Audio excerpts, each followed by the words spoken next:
Oke guys, ketemu lagi sama gua Indra Kadex dari The Dons dan juga Hafiz from The Dons di acara Toxic Talk about Music.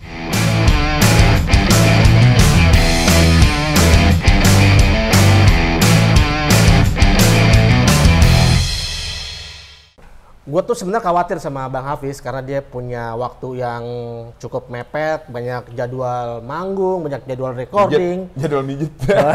jadwal podcast dan jadwal servis mobil. Nah, tapi dia selalu fit guys.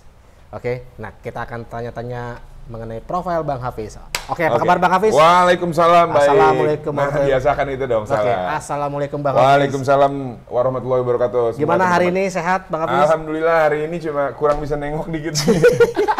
Salah bantal disalahin. Gue sih nggak bilang salah bantal, kayaknya kemarin Salah tuh. tidur. Apa salah di samping ya? Oh enggak, samping gue udah bener banget. Oh, salah. Cuman ya gitulah, biasa kondisi lah, lagi Oke. hujan lagi apa. Fiz, Ya. gua mau nanya profil lu nih. Jadi bisa dibilang gua akan nelanjangin lu. Ede.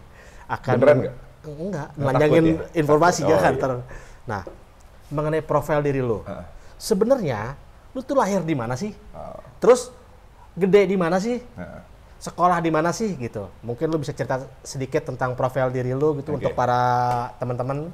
Ini kalau tahun lahir nggak usah lah ya. Ya, tahun lahir 1980. Tit, enggak apa-apa Ya, deh. pokoknya ya gue lahir di Jakarta, Jakarta di mananya? di Rumah Sakit Fatmawati, lebih tepat nih. Oke. Jadi kalau pada saat itu misalkan mungkin orang-orang yang seumuran ya, itu waktu itu pas marinir meledak, tau Iya. nggak lu? Oh iya.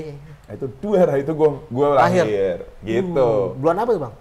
Bulan Januari. Januari. Tepatnya 28 Januari 1980 sekian gitu. 80 sekian. Ya belum Fortico, tenang aja. Oke. Belum 40, masih 32. Betul lu gede di Fatmawati ya? Gue gede di Fatmawati gitu, jadi ya sekolah gue juga SD di sana, SMP juga di daerah Fatmawati, sampai SMA juga di daerah Fatmawati juga, daerah Lebak Bulus. Jadi lu sekitar 17-18 tahun Di besar di sana. di Fatmawati ya? Lalu abis itu Abis itu, lu karir? abis itu karir, oh iya sih, abis itu gue kuliah. Nah di kuliah itu terus, sebenarnya dari SMA juga udah sering-sering manggung sih. Cuma dulu main gitar gitu beli gue ceritanya. Oke. Tapi tidak enak main gitar gue, sumpah. Oh, Gitu. tapi saat lu lagi SD, SMP, SMA, lu belum tahu bakat lu di nyanyi atau gimana? Oh belum. Jadi gini sebenarnya tuh, jadi nyokap gue tuh, ini nggak apa-apa ya cerita aja, Nggak ya, apa-apa, pokoknya bebas, cerita aja ya. free. Jadi nyokap gue tuh kan sebenarnya guru private ngaji, men. Oh, Jadi makanya nama lu pribadi Hafiz. Iya, which is nyokap gue tuh pengennya gue jadi ini, men, jadi kori. Oke. Itu keinginan nyokap gue yang paling besar tuh. Dia pengen gue jadi kori atau jadi ulama gitu. Kiai, ulama gitu. Enggak kiai lah. Ulama. Inilah ustadz lah, Ustadz. Mungkin ngikutin jejak nyokap gue kali gitu ya, karena nyokap gue kan private gitu. Nah terus, ya tapi kan semua kan nggak bisa dipaksain juga ya. Bli. Oke. Dan kebetulan pada saat itu lingkungannya juga agak-agak di Fatmawati itu tahun-tahun berapa ya? Tahun-tahun 94 itu kan, wih, nggak karu-karuan tuh. Masih rock and roll ya? Hancur-hancuran banget. Masih pokoknya. distorsi, masih. Jadi distorsinya padahal. Saya pengen dengerin yang santai-santai musik itu nggak bisa dong. Zamannya itu zaman keras banget sih. Zaman musik. keras. Jadi ya ternyata lingkungan mempengaruhi, walhasil ya gue coba nyanyi ngeband sama teman-teman lingkungan gue. Tapi, Ya. sorry nih gue tanya. Sekolah lulus? Lulus. Clear? Clear. Sampai ijazah lu ya? Kuliah aja nggak lulus. Oh, lulus kuliah kenapa? Kuliah gue nggak lulus. Jurusan apa dulu Gue kuliah? ngambil keuangan perbankan. Manajemen keuangan perbankan. Lo accounting, Ternyata saya tidak cocok. Oke, balik lagi nih. Ya. Lu belum tahu bakat lu nyanyi, belum tahu? Belum. Pas lu kecil, Pas gue kecil belum. terus pas lu tahu bakat lu nyanyi itu gimana? Di SMA itu SMA kelas berapa ya? SMA kelas 2 lah. Ada biasa lah kalau SMA kan beli kalau ngerasa lu ngeband tuh lu keren gitu. Yes, kan. yes. Iya yes. dong. Iya. Nah, dari situ akhirnya gue mulai latihan sama anak-anak, tapi pada saat itu posisi gue cuman gitar beli. Gue belum pede untuk nyanyi Oke. dengan Belum suara pede. bagus gue ini. Iya. Belum terlalu pede, tapi ternyata sejalannya kita latihan terus temen gue, si vokalis gue sakit nih ceritanya. Oke, coba lu nyanyi deh gitu loh. Akhirnya gue ambil dong, take over. Ternyata langsung gue ambil. Vokalis lama, Anda out. Gue ganti gitu jadi ceritanya. Nyari pemain gitar lagi setelah itu ya? Nyari pemain gitar. Itu lagi. band SMA itu? SMA. Buat kafe kah? Buat festival? Oh enggak, ya buat Ya lu tau lah SMA mah pokoknya ngeband keren gitu. Oke. Tapi itu nggak ditentang sama orang tua lu? Enggak sih. Lu ngeband saat itu? Kebetulan gini sih, kebetulan kedua orang tua gue orang yang suportif banget sih. Suportif banget lah, lu maunya apa silahkan gitu. Tapi yang benar, jangan begajulan. Tapi kan kadang, ya kalau di depan orang tua, gue kelihatan bener. Oh gitu? Ya lu tau lah gejolak anak muda gimana sih, Bli? Lu depan orang tua, lu cari muka bener gitu. Iyalah, biar dibeliin alat. Iya, di belakang orang tua lu nggak bener gitu ya? Iya, bukan nggak benernya, tapi nggak bener yang bukan terus lu narkoba, terus apa, enggak. Ya mainnya ya berantakan aja gitu, mainnya begajulan aja. Berarti saat ini lu, sorry maksud gue dari kecil sampai kuliah, lu di Fatmawati. Gue boleh lihat KTP lu nggak? KTP lu lihat. KTP gue di mana ya? Oke, KTP lu. Gue tahu sih sebenarnya cuman samar-samar doang KTP lu. Kenapa KTP lu Bali ya? Itu gue bingung guys. Ini kenapa KTP-nya Bali? Jadi gini, itu tuh tahun kalau misalkan langsung lompat nih ya. Gue tuh tahun 2010 gue pindah ke sana. Sendiri lah. Ngapain lu pindah? Anak muda, anak muda cari, mumpung masih muda, makanya maksud gue mumpung masih muda, carilah pengalaman sebanyak-banyaknya gitu. Apa sih merantau? Kalau bahasanya merantau. Iya merantau. Tapi 2010 ya? 2010. Tapi lu bener ke Bali itu merantau, katakanlah kalau gue dulu ya, gue pernah juga kerja, tapi gue karena gue dinas luar. Iya, Lalu apa? Kagak lah. Emang sendiri lu niat? Emang sendiri aja udah. Niat ke Bali. Coba nih tuh. Sorry. Gue mau lihat KTP. Ya Allah malu anjir. Gak apa-apa biarin. KTP gue jelek banget. Udah rusak gitu. Oke guys. Dicek. Sebentar gue agak buram. Emang KTP-nya udah buram sebenarnya. Udah buluk guys. Tapi ini KTP-nya Bali guys. Ini KTP Bali ini. Nah, gue mau tahu ceritanya bagaimana Bang Hafiz ini punya KTP Bali. Sedangkan dia lahir gede di Fatmawati. Iya. Gimana Bang? Ya awal ya, udah ya gue ambil, gue taruh lagi KTP-nya ya. Iya. Anjir. Oke. Gue buka KTP gue. Iya, jadi emang gini sih, karena masih muda, abis itu gue ngerasa juga, kayaknya gue harus cari yang beda deh nih, gitu loh. Di Jakarta udah lama men. Iya. Akhirnya di 2010 gue pindah ke sana, 2010 gue pindah ke Bali. Yes, rencananya sih emang pengen ngafe atau pengen apa gitu. Tapi lu punya teman di Bali? Pada saat itu ada. Oh, lu udah calling temen lu nih? Gua mau ke Bali. Ada temen gue kok. Lu ke Bali? Ya, akhirnya gue ke Bali, terus sampai Bali, ya wah ini juga luar biasa juga sih. Ini nyampe Bali tuh mulai gue kerja serampangan dulu Beli. Jadi serampangan tuh apa nih? Serampangan tuh detail. Yang baik kerja serampangan. Jadi gue pernah dulu jadi yang lotion gitu. Enggak dong. Gue pernah jadi model catwalk. Gue pernah jadi model. Jadi setiap kali di Bali nih misalkan, jadi gue ikut agensi model sih. Agensi modeling. Oke, lu serampangan lu agensi model ya? Iya. Model sebagai model. Agensi model, gue model. Jadi kalau waktu itu nih gue kasih lihat lu ya. Gue kasih lihat foto gue lagi. Jadi Bang Hafiz ini dulunya model guys. Jadi kalau apa aja sih you mau endorse barang, merek, sepatu atau baju, bisa nih kontak Bang Hafiz buat endorsement. Bisa, ini juga baru aja kemarin 2 hari lalu. Dari rambut sampai ini endorse semua. Enggak dong. Iya gitu, jadi ya mulai dari budget lu setiap kali jalan gitu 400.000 beli. Oke. Nah, ketika lu di Bali setahun pertama, berapa uang yang lu hasilkan selama sedikit dong. Tahun pertama. Setahun pertama paling bulanan, sebulan berapa? Sebulannya ya? Iya. Sebulannya paling lu cuman estimasi sekitaran 4 jutaan. 4 juta. Biaya hidupnya? Tapi di Bali tuh biaya hidup murah. Biaya hidup murah karena gini. Ngekos murah. Makan murah. Lu mau cari hiburan yang murah ya lu tinggal ke pantai. Di sana banyak beach bar gitu yang jual-jual minuman bintang atau apa cuman 20.000-an. Oh, itu hiburan begitu ya? Iya, lu ke pantai. Beda ya kalau di Jakarta kan lu hiburan lu mau ke Jakarta aja lu harus bayar men. Ke pantai let's say ke Ancol. Iya. Lu datang aja lu udah harus bayar gitu. Kalau di sana kan lu cuma bayar parkir 2.000. Lu kumpul sama teman-teman gitu. Oke. Di sana tuh kalau Bali tuh kalau pantai itu memang bebas ya? Bebas. Nggak ada uang tiket masuk A, tidak ada. Tiket terusan B, tiket nggak ada. Keder gue kalau di pusing gue kalau di Dufan aja. Iya. Ini kan bukan Dufan Bali. Enggak, Bali tuh enaknya gitu maksud gue. Tempat lu bisa ya. Back tuh. Lu punya gaji pendapatan bulanan 4 juta setahun pertama. Lu betah setahun di sana? Ya betah. lu nggak ngerasa, enggak, maksud gua, lu hanya menganggap bahwa Bali cocok buat diri lu gitu. Iya, pada saat itu. Pada saat itu. Sampai berapa lama lu di Bali? 2018. 8 tahun. 2010 di Bali. Iya. 2018, 2018 balik lagi ke Jakarta. Tapi sebenarnya sih dia antara tahun-tahun itu tuh gue masih suka balik nengok bokap gitu loh. Oh, lu cuman mudik lah ya. Lu betul. mudik, balik, nengok bokap. Karena kan ya memang kebetulan bokap kan tinggal sendiri kan. Ya itulah, kalau misalnya selama di Bali apa yang gue lakuin gitu. Terus sebenarnya setelah gue lepas dari model, jadi pada saat itu gini nih. Jadi waktu itu pas Hard Rock FM, Hard Rock Radio, Hard Rock Radio Bali. Hard Rock Radio Bali. Ulang tahun yang ke berapa ya waktu itu? Gue lupa. Nah di situ gue jalan dong di Hard Rock Hotel. Karena Hard Rock Radio Bali lagi ulang tahun, mereka mengadakan acara ulang tahun di Hard Rock Hotel. Iya. Nah pada saat itu Hard Rock Radio itu mereka hire agency model yang gue ada di situ beli. Jadi pada saat itu ada peragaan busana juga. Iya. Nah gue jalan juga di situ nih, jalan juga di situ. Bla bla bla. Setelah selesai,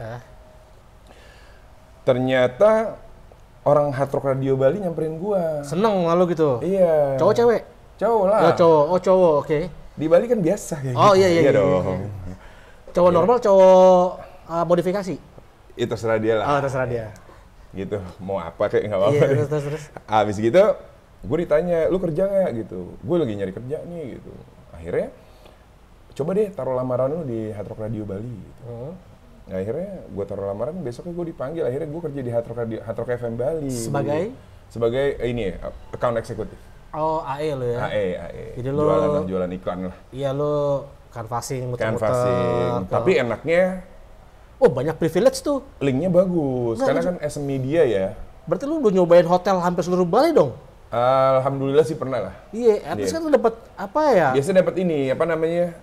Ini yang beli apa? Aduh, kok gue lupa sih namanya. Kalau nyobain itu loh, nyobain hotel. Mereka baru buka. Trial gitu, iya. tes trial. Nah itu kayak gitu, iya. Kayak grand opening, nginep semalam, ntar bagaimana pengalaman. Terus nanti ada beach club yang baru buka, ada undangan, kita datang, gitu. Oh itu sakti itu. Iya. Kayak apa ya? Kayak seorang konsultan swasta yang ngasih advice, ngasih hotel lu kurang begini, kalau mau ini gitu kan. Bener. Tapi lu dapat duit banyak di situ dulu ya? Ya kan lu tau lah, kalau AE kan masuk ke tim sales kan. Sales kan semakin banyak lu jualan, ya lu akan dapat insentif yang bagus buat in return kan gitu kan. Nih, satu lagi nih, gaji apa namanya? Apa beli namanya? UMP apa UMR sih? UMR ya, regional minimum regional ya. UMR kecil, men. Waktu gua masih di sana itu UMR cuma 1,9 lu. Jakarta berapa lagi tuh? 1,9 di Bali, Jakarta berapa? Jakarta udah 3. Berapa? 2,5-an sampai 27 deh. 2,5.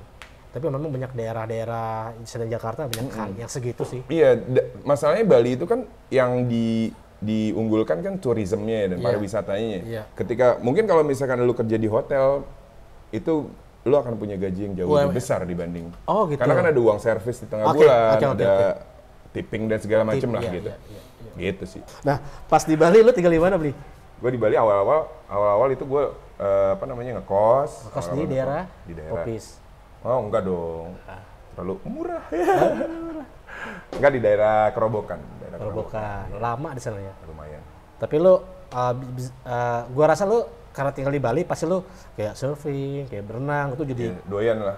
Doyan ya, karena buat gua tuh orang yang tinggal di Bali guys, pasti dia seneng alam ya. Iya. Seneng sport, apa namanya, kayak diving, snorkeling, atau macam-macam ya, manjat tebing, terus caving lah, macam-macam lah. Karena gua juga kalau gua lagi kerja dan kebetulan lagi dinas di sana, gue pasti dan itu udah di Tulamben atau di mana tuh gue pasti udah lah ya, dekat-dekat laut pasti snorkeling ya. Pasti, karena Bali itu yang gue belum pernah diving. Kenapa lu belum pernah? Gue nggak pernah ikut course-nya gitu. Nggak perlu course, karena diving tuh kalau menurut gue sih ini agak sedikit melenceng guys. Diving tuh bagaimana lu menenangkan diri. Iya. Jadi kalau lu tenang, nggak panik gitu, lu bisa diving. Oh iya. Ya makanya belum pernah sih gue. Soalnya kan waktu pas gue kesana temen gue ngajak, cuman sempet nanya sih, lu udah license-nya belum? Belum gue. Oh ya udah deh, harusnya sih lu ngambil license dulu kan, baru bisa diving gitu. Cuman karena guanya males lah, udah akhirnya nggak gua pernah. Oke, balik lagi. Ketika lu dari tahun 2010 di Bali sampai 2018, lu ngeband nggak? Ngebandnya sebentar sih. Ngebandnya sebentar banget gua di sana. Ngafe-ngafe gitu? Baru latihan-latihan aja sih. Oh, berarti di Bali orang nggak banyak tahu lu vokalis ya? Nggak tahu. Karena di Bali gue pas di Bali tuh itu juga setelah gue pindah setelah gue selesai di Hard Rock ya Bli. Setelah gue selesai di Hard Rock, terus gue jiwa usaha gue keluar gitu. Oh, lu wira swasta? Iya, gue berwira swasta sih. Gue buka kuliner gitu. Oke. Jadi gue buka kuliner bakwan Malang gitu Bli. Di Bali, di daerah Dalo. Okay.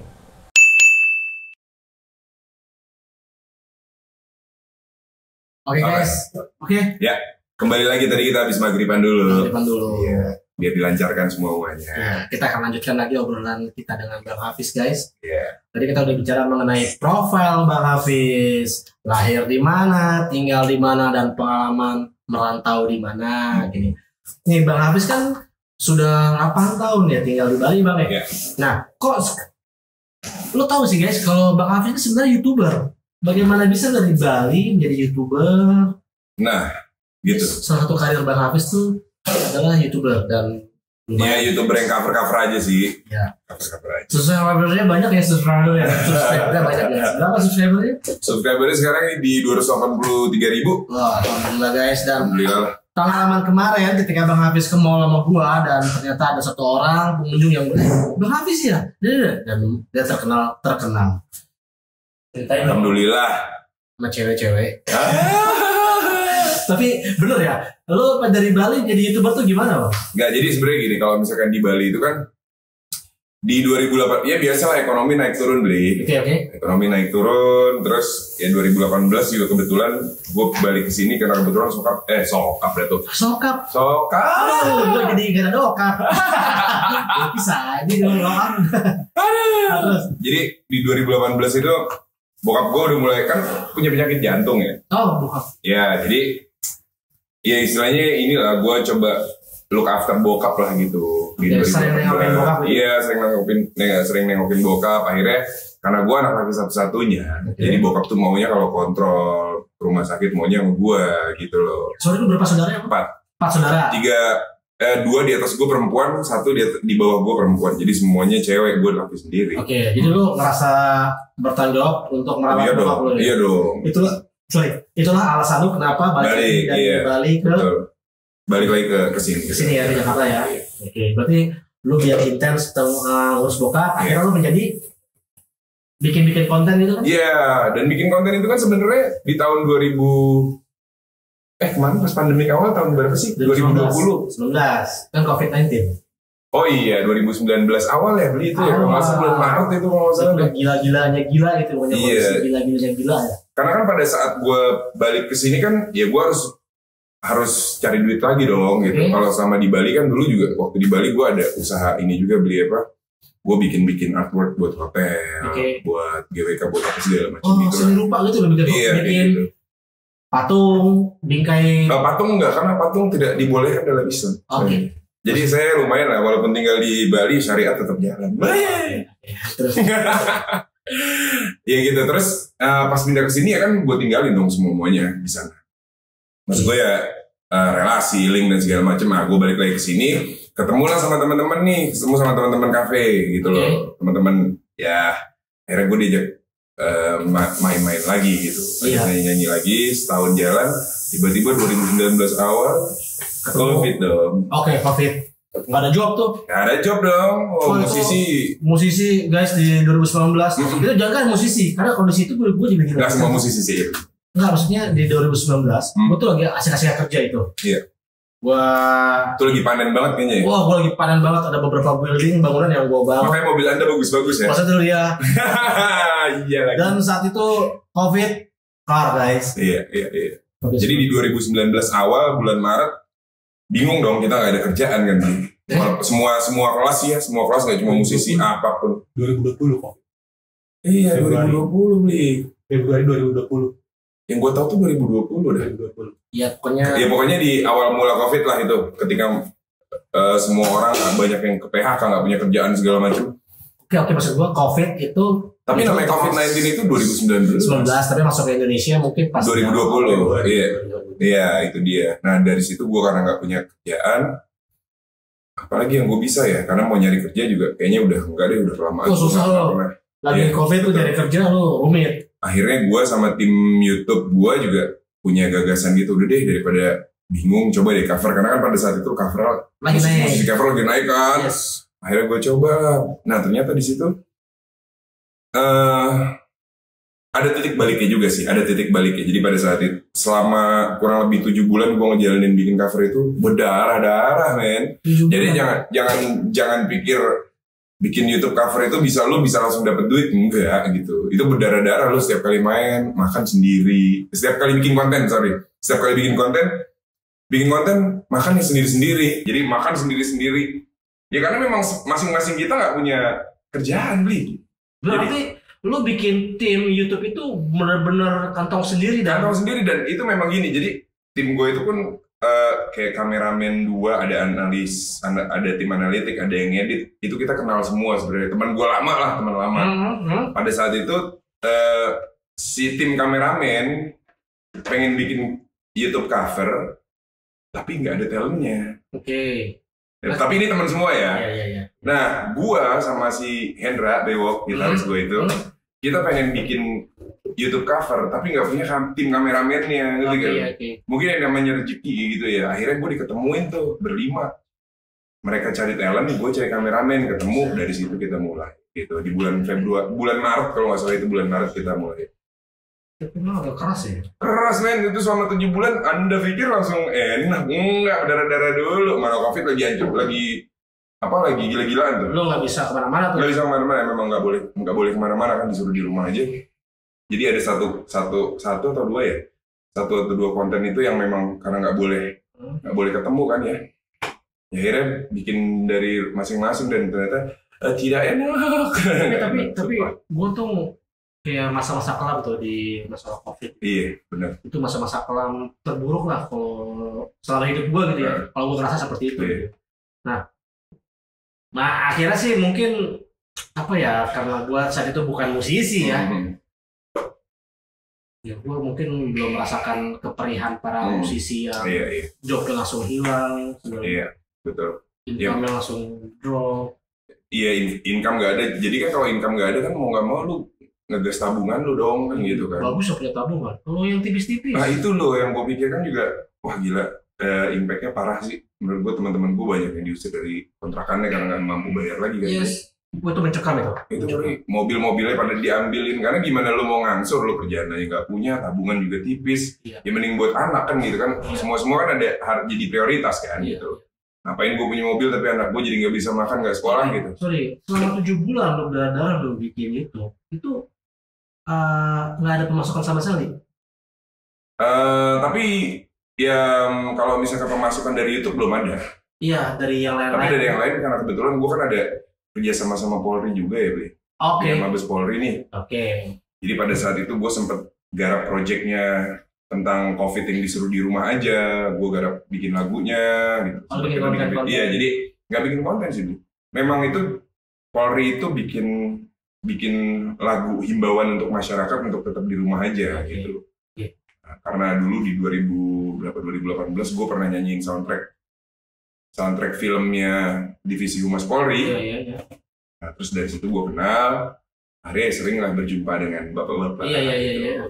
Akhirnya gue diminta untuk menyanyikan lagu Di Rumah Saja, judulnya Di Rumah Aja. Oke, itu gitu. Kayak iklan layanan. ILM betul, iklan layanan masyarakat. Itu. Ya. Nah dari situ ya tapi kan tetap nggak banyak lah, beda lah. Tapi ya nolong. Tapi kan nolong lah. Alhamdulillah ya. Alhamdulillah. Karena kan rezeki itu banyak dikit. Oke. Harus disyukuri. Setelah 7 bulan baru income masuk. Setelah 7 bulan baru income masuk. Itu juga baru 1,3 juta beli. Rupiah dong. Dibagi 5 orang. Iya, dibagi 5 orang. Kerasnya di YouTube guys. Jadi nggak serta merta terus enak gitu, enggak. Dan ya awal-awal juga yang nonton dikit beli 1.000. Sedangkan untuk bisa demonetize channel itu kan lu harus tembus 4.000 jam tayang dan 1.000 subscriber gitu. Iya. ya silakan Anda kalkulasi sendiri. Iya. Lumayan lama pokoknya gitu. Oke. Berarti setelah dari 7 bulan baru YouTube itu revenue ya, hasilkan ya. Revenue. Pelan-pelan. Betul. Saat ini nih sampai saiki nih today, berapa sih pendapatan YouTube lu? Kalau pendapatan YouTube mungkin karena cover ya. Ini gua kasih tahu juga nih. Jadi kalau sebenarnya sih kalau misalkan cover itu kan ada Pemotongan. pembagiannya beli. Jadi ada yang untuk punya lagu, Yes. terus dari YouTube-nya juga berapa, ke kita itu cuma berapa persen beli. Sedikit kok. Ini boleh nggak sih gue sampein ya? Boleh lah. Boleh ya? Informatif. Ya informasi aja sih. Jadi ke talent nih, ke YouTube gue tuh sebenarnya cuma di 15-25%. Oke. Dari lu lihat hasil lu lihat kalau misalkan baru ngeklik kayak iklannya udah banyak banget gitu. Yes. Ya memang kalau cover kan rata-rata paling iklannya cuma di depan dan di belakang kan. Iya. Kalau podcast kan beda, bisa banyak Iya. ya. Nah dari situ gue cuma dapat 15-25%, which is gak banyak. Nggak banyak ya. Jadi Nggak kalau banyak. kalau gross lu dapat 50 juta dikali 25%. 2%. Ya harusnya lu dapat 50 juta Iya. karena bagi-bagi. Betul. Jadi enggak. Cuman menangnya adalah lo terpublikasi. Oke. Itu aja. Oh, punya value ya. Value-nya di situ sih. Lo dapat exposure ya dari situ. Iya. Gitu. Jadi banyaklah yang bang kapan main di Makassar misalnya gitu. Oke. Di DM tuh biasanya. Dan followers juga jadi nambah sih. Ya makanya gue bilang lu akan dapetin yang namanya exposure gitu. Tapi kalau untuk duit belum tentu. Oke. Gitu. Jadi sebenarnya untuk menjadi YouTuber itu income revenue YouTube itu mungkin kalau gue bilang belum bisa terlalu diandalkan ya. Belum. Tapi itu kalau cover beli. iya kalau cover. Kalau cover.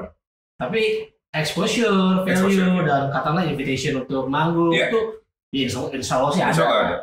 Dan lu akan karena lu udah ada value, jadi lu punya Nilai. harga, lu punya nilai, lu bisa bergain sama siapapun gitu. Ya itulah yang Mbak Hafiz rasakan guys selama menjadi YouTuber, cover-cover lagu orang. Dan dia banyak manggung dari cover-cover tersebut. Akhirnya dapat fee, kontrak off air. Kontrak off air, kontrak sama Isaac Music Entertainment, which is di sini. Dan gue juga sama, ngeliat Bang Hafiz dari YouTube-nya. Gitu. Ketika di assessment, kita ngeliat segala macam, ternyata good lah buat join to the dots. Itu juga dulu gitu, gara-gara masuk sini tuh pertama kali gue tag lagu Mengejar Nirwana ya. Yes, ya. Dan itu kebetulan Blik Adik juga taunya dari YouTube juga ya. Betul. Tapi ya ada peran serta orang juga sih. Ada. Yang mengapa namanya Pi? Mengajukan gitu, mengajukan. yang kasih tahu. Lu coba pakai ini deh gitu. Akhirnya dia lihat, ya gue dicoba di sini ternyata alhamdulillah sih. Jadi kita balik lagi ke topiknya guys ya. Fis, lu 100% murni plug as musician sebagai pekerja seni. Iya, pekerja seni gue. Lu nggak punya kerjaan di luar, sebagai kasir Indomaret atau kasir apa. Enggak. Jadi murni. Pure gue udah pokoknya full time musician gitu. Boleh kasih tahu nggak ya guys ya? Pendapatan Bang Hafiz berapa sih saat ini? Saat ini dia kan banyak job di luar, banyak endorsement. Ini nggak riak beli. Enggak, ini informatif ini. Kita kasih informasi. Kisaran. Beda-beda ya. Kisaran aja. Kisaran ya. Ya kisarannya sih alhamdulillah di atas 10 lah. Di atas 10. Berarti antara 15-20 ya? Iya. Jadi ya sometimes ya lebih juga gitu. Tergantung sih maksud gue. Tapi kalau untuk average itu 20 ya? Average itu ya mungkin around 15 lah. 15. Lumayan guys. Jadi sebenarnya untuk berkarir di dunia musik tuh sebenarnya nggak pahit-pahit banget. Nggak pahit-pahit banget. Kondisi normal. Dan itu 15 million itu untuk saat ini ya beli tiap bulan. Itu bukan gue yang manggung kafe tiap hari loh. Yes. Karena gue kan masih suka main kafe aja sekali. Tapi gue lihat tempat gitu loh yang kira-kira bisa dapetin exposure yang bagus buat gue ambil. Dan ya balik lagi budgetnya bagus gue ambil gitu. Kalau enggak ya enggak gitu. Kalau misalkan gue mau gila tiap hari gue ngamen terus gue di sini juga mungkin lebih dari itu. Cuman gue rasa umur pita suara gue nggak akan panjang. Berarti Bang Hafiz dapat 15 juta ini Sabtu Minggu doang apa gimana? Ya Sabtu Minggu. Hari kerja hari kerja gue kan kesini. Hari kerja dia aja tuh gue konten di sini. Di label ya di IMA. Jadi sebenarnya juga sorry. Kalau gue bilang 15 juta untuk pekerja kantoran ya, level manajer lah. Iya. Yang saat ini yang tiap hari lu harus berangkat pagi. Iya, berangkat pagi. Pulang Ya office hour lah. Office ya, hour 9 lah. jam. Banyak kan orang semakin kerja dia banyak utang, kreditan, ya take home pay lu sedikit. Ya harus good manajemen duit ya guys Iya, ya. betul. Karena ini juga Bang Hafiz harus good manajemen duit nih. Bener. Dia kalau boros segala macam kelar lah hidup dia. Kelar hidup gue sih mikirin nanti tuanya gitu. Kalau misalkan lu nggak bagus dalam manage uang lu sendiri, nanti ketika lu tua, lu akan bingung sendiri. Oke. Lu udah nggak bisa berkreasi. Karena kan orang semakin tua tuh pasti akan menurun lah ininya, apa namanya ya, Ble? Stamina, gerak-gerik, terus cara berpikir lu, performa lu pasti akan berkurang gitu loh. Makanya mumpung masih bisa, ya lu harus bisa manage duit lu gitu. Oke, gua akan nanya lagi nih guys ya. Tanya lagi. Selama lu jadi YouTuber, berapa kota yang pernah lu datengin live konser off air segala macam? Gitu. Itu kurang lebih ada berapa Hampir seluruh Indonesia? Belum sih, belum Ya? Belum. Setengah Indonesia? Gua kan masih bisa hitungan pakai jari kok, kurang lebih 10 kotaan. 10 kotaan. Kota mana yang membuat lu tuh jadi kayak terkesan lah? Nih juga ya. Kenapa? Mungkin banyak artis ya, senang kalau dipanggil ke daerah. Yes. Karena apresiasinya luar biasa. Okay. Itu loh. Beda kalau lu main di kota-kota besar kayak Jakarta, terus mungkin Surabaya atau Bandung ya biasa aja. Cuman kalau misalkan dia berkesan di Pekanbaru, bro. Oh, Pekanbaru. Gimana tuh berkesan gimana? Luar biasa banget. Jadi baru turun set. Yang jemput, waduh, pakai hammer gitu, men. Dijemput pakai hammer, gue udah kayak, kayaknya gue salah ngasih harga.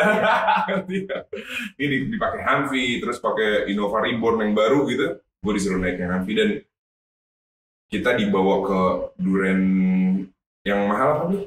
Gue lupa. Musang King. Iya. Nah, itu kalau lu harganya kan lumayan. Makan aja gitu. Terus kita ditaruh di hotel-hotelnya juga yang luar biasa. Maksud gue, cara mereka nge-treat ya musisi lah gitu ya. Nggak musisi juga, pokoknya nge-treat orang gitu. Seorang yang didatangkan gitu, bagus banget gue bilang. Itu kalau daerah.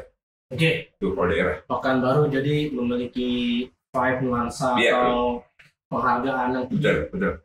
di dulu dia satu lagi offer ya. Betul. Banyak fans di sana, cewek-cewek teriak.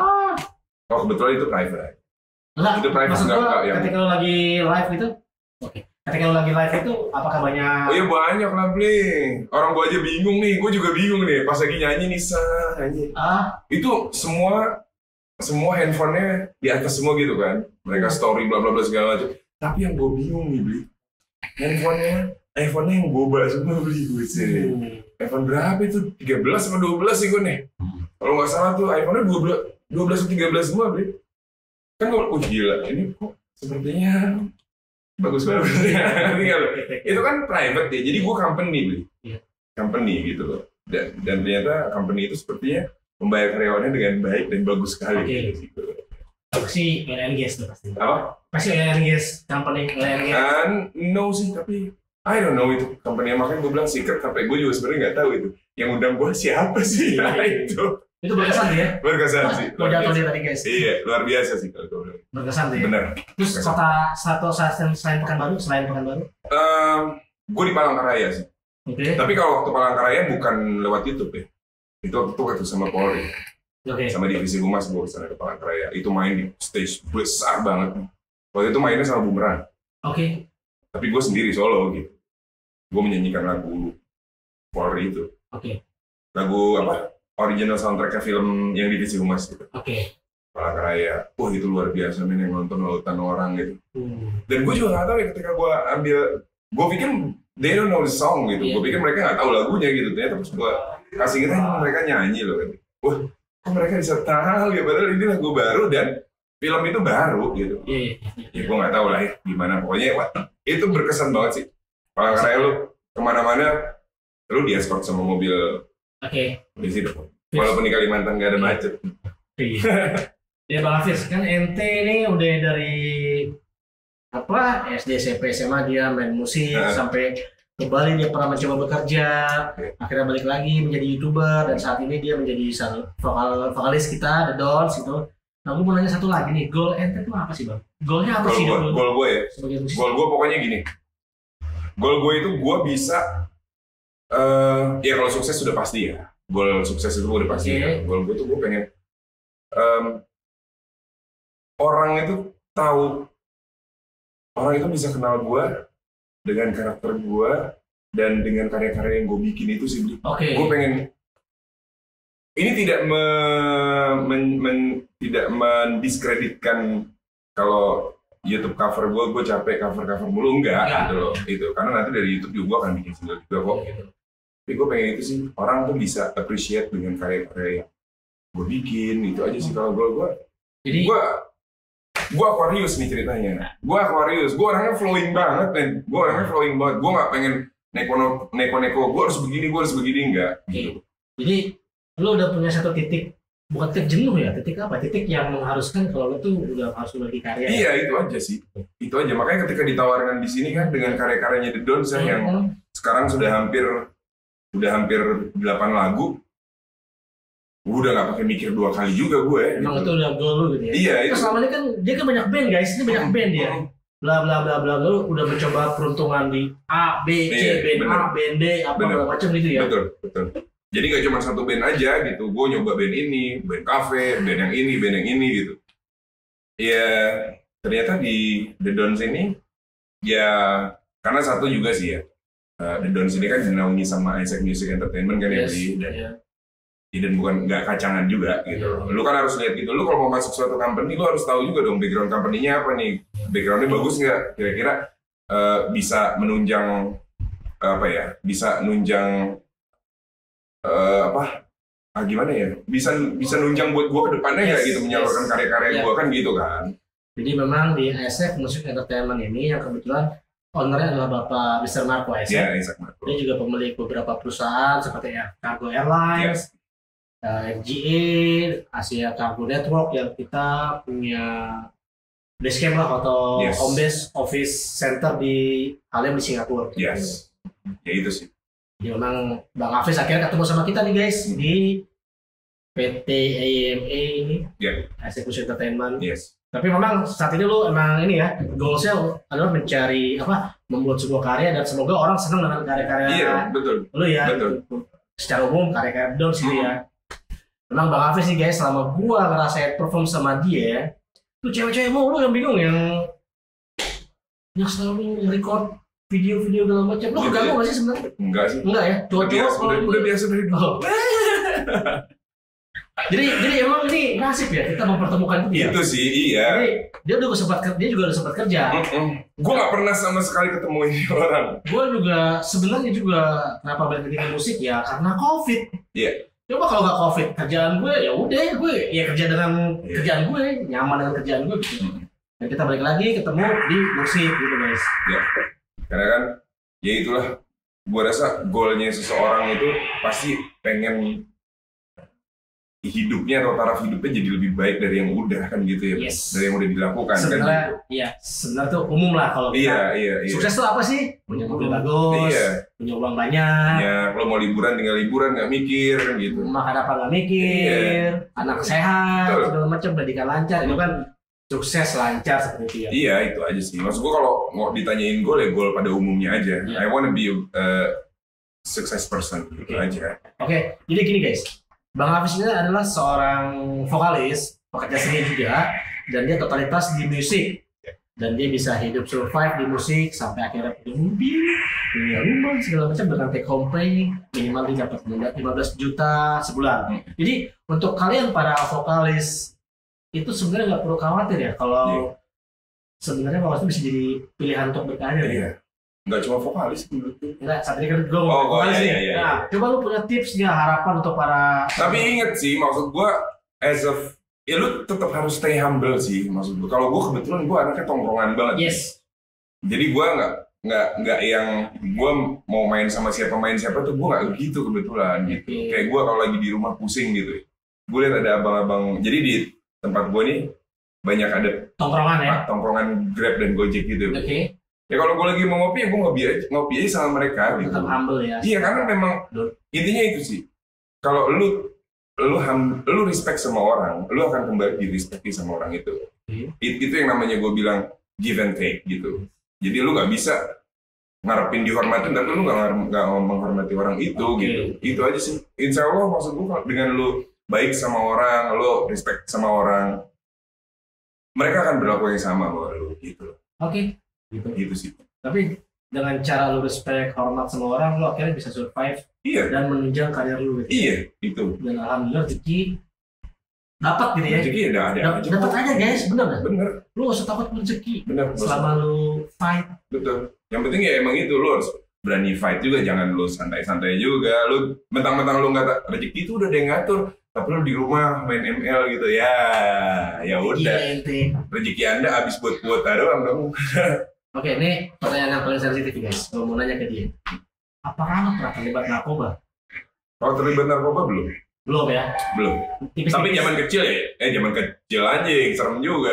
Zaman muda ya, Tipis-tipis ya lu ya. tau lah anak-anak muda gitu. Cuman icip-icip. Icip-icip ngerti, tahu. Tapi lu bukan yang hardcore. No man, gue bukan. Oh ya itu lagi. Kalau lu mau sukses ya lu jauhin narkoba gitu. Jauhin narkoba. Jauhin narkoba. Iya, itu nggak ada yang benar narkoba itu. Iya, karena narkoba memang nggak akan direct lu ke hal yang bagus gitu. Kan ketahuan, lu narkoba, nih ya, narkoba itu directnya pasti kalau nggak ke penjara, mati paling gitu kan. Dan hukum di Indonesia sangat gawat kalau soal Iya. narkoba. Jadi gue sering kerja sama bareng Polri, Hah? sama Mabes.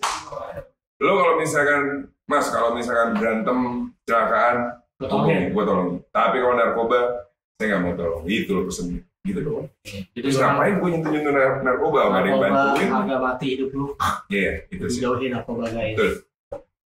Apalagi harapan-harapan ini mungkin lu sedikit. Harapan gue sih gini, gue udah seneng banget ya. Maksud gue dengan sekarang nih, para musisi dan para seniman tuh udah Banyak event. terus jadwal-jadwalnya tuh udah mulai padat gitu. Itu senang. Mudah-mudahan ke depannya nanti akan ada The Dons bisa main di event-event yang sama dengan sebesar lainnya sih. Karena kan kita kan juga sekarang ini lagi produksi ya, Bli, ya. Nanti lagi produksi terus sampai kurang 2 lagu lagi ya, Bli. Kurang 2 lagu lagi. Ya mudah-mudahan next tahun depan nih 2023 adalah awal yang bagus buat The Don sih. Jadi nanti kita bisa perform bareng juga sama artis di event-event yang besar-besar itu. Iya, gitu. iya. Jadi itu guys. Pokoknya tetap maju lah industri musik Indonesia. Tapi lu seneng ya sama kondisi sekarang ya. Event-event kita banyak. Ya suka lah, Bli. Suka ya. Karena kan itu kan Ngeliat chance. Iya dong. Itu kan chance kita juga bisa buat Yes. people knows gitu. Siapa sih The Dons gitu loh. Iya. Gitu. Oke. Kayak gitu. Ini pertanyaannya. Kita udah closing belum? Inspirasi Closing? Inspirasi apa tuh? itu apa? Kalau ada Ada inspirasi ya? singer yang Kalau nih ya, kalau tanya dulu. Oh, iya. Kita masih lama nggak sih? Masih. Nah, jadi gini. Selama ini kan lu menjadi vokalis akibat ketidaksengajaan Iya. karena vokalis zaman SMA nggak Iya, ada. iya. Pasti dong lu kalau nyanyi lu punya role model Iya. atau punya inspirasi atau Betul. punya acuan. Kira-kira siapa sih vokalis Gue vokalis yang gue suka ya. yang jadi inspirasi lu ya? Oh, iya, vokalis yang gue suka itu adalah vokalis yang berkarakter, Bli. Siapa? Luar negeri, gue suka Bryan Adams, Dan Rod Stewart. ya Sebenarnya kemarin tuh gue suka si ini loh, Chris Cornell. Iya. Chris Cornell, tapi kan udah almarhum ya. Iya. Ya itu sih gue suka itu. Gue suka orang-orang mereka itu. berkarakter ya? Berkarakter. Karena ketika lu berkarakter, jadi gue lebih milih penyanyi yang berkarakter dibanding berteknik, Bli. Oke. Walaupun kalau dua itu dikombain bagus banget gitu. Iya. Tapi kan, ya ada yang seperti itu, ada yang enggak gitu. Jadi lu memiliki Dan ciri gue, khas gitu. iya kalau gue lebih milih penyanyi yang berkarakter. Menurut gue Bryan Adams, Rod Stewart, Chris Cornell kurang berkarakter apa coba? Ketika dia baru ngomong, pergilah kasihku, Hafiz. Itu loh maksud gue. Oke, jadi ciri khas ya. Jadi Iya, ciri khas. khasnya udah. Ciri khas itu aja sih. Jadi inspirasinya tadi Bryan Adams. kalau lokal Mungkin kalau lokal, gue suka yang rada-rada bluesy gitu, Sandy Sandoro sih gue suka. oke, berapa? Wow, itu luar biasa. Itu dia. Gue juga suka sih. Iya, itu Sandy Sandoro.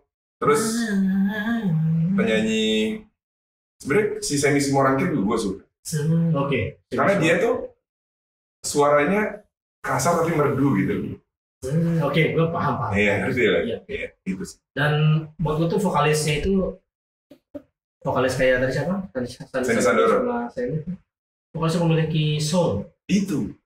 Gue ngerti tuh. Ada gitu guys pengalaman gue nih kalau gue mau kompos menggarap musik. Lu kan dulu juga pernah di IMI juga kan? Ya private clinic gue pernah di Iya, ini juga. Ada satu vokalis itu gue nggak ngerti ya. satu lagu dinyanyiin vokalis A nggak enak, tapi B enak banget. Nah itu, jadi lagu tuh juga tergantung depend on pembawaan si yang ngebawain lagu sih dan penjiwaannya. Bener. Lalu kan selama ini kan untuk menjaga stamina lo punya vokal, untuk menjaga pernafasan lo, body, biar lo fit terus. Lo ngapain sih buat jaga? Kalau di rumah nge-gym sih Pak. Nge-gym paling ngejaga ini aja ya gymnya juga nggak yang berat, maksud gue biasa treadmill gitu, misalkan selama 30 menit gue jalan, tapi yang treadmillnya itu nggak yang gym aja gitu loh beli, jadi nanti dia ada incline-nya, ada incline yang nanjak selama 10 menit nanjak, nanti gue biasanya ngambil cardio sih gitu. Cardio karena kan bagus buat pernafasan lo gitu. Sehari berapa jam lo? Treadmill atau? Paling cuma sejam kok gue ngambil. Jadi memang nggak lama, karena kalau kecapean juga gue nyanyi capek, bukan apa-apaan sih. Tapi itu nggak olahraga yang keras kali. Nggak olahraga keras. Pokoknya buat ngejaga stamina aja. Karena kan ketika lu getting old gitu ya, lu makin berumur pasti stamina lu akan menurun kalau lu nggak barengin sama olahraga yang santai-santai. Ya lu pasti akan kewalahan, akan keteteran. Itulah kenapa alasan kantor IME itu kita ada treadmill guys, ada kolam renang. Ada swimming pool juga. Bisa main bola atau main. Ada kayak orang Singapura ngomongnya sekarang you. Jadi buat menjaga kesehatan para karyawan dan juga para musisi-musisi. Iya itu sih. Itu. Kita juga punya Uno. Oke. Gua rasa udah cukup ya kita ngobrol. Udah ada 1 jam, 2 jam atau 3 jam kita. Iya kurang lebih mau 2 jam. 5 hari kita. Oke guys. Udah cukup kita podcast ngobrol bareng dengan Bang Hafiz dan Beli Indra dan gue Indra Kadek. Ketemu lagi sama gue di sesi berikutnya di acara Toxic Talk About Music. Jangan lupa subscribe, like, dan juga share, juga komen boleh kok. Kira-kira apa lagi sih tema yang mau di? Iya, kalau lu punya pertanyaan khusus atau punya ide-ide kreatif tentang podcast kita, atau you juga lu orang mau join, yuk apa-apa komen aja di channel kita komen, DM juga boleh, apapun, telepon juga boleh, WA juga boleh, dan berharap kita sama-sama saling membangun. Kita sama-sama saling support pokoknya. Sama-sama musisi gitu ya. Yes. Oke, see you next episode.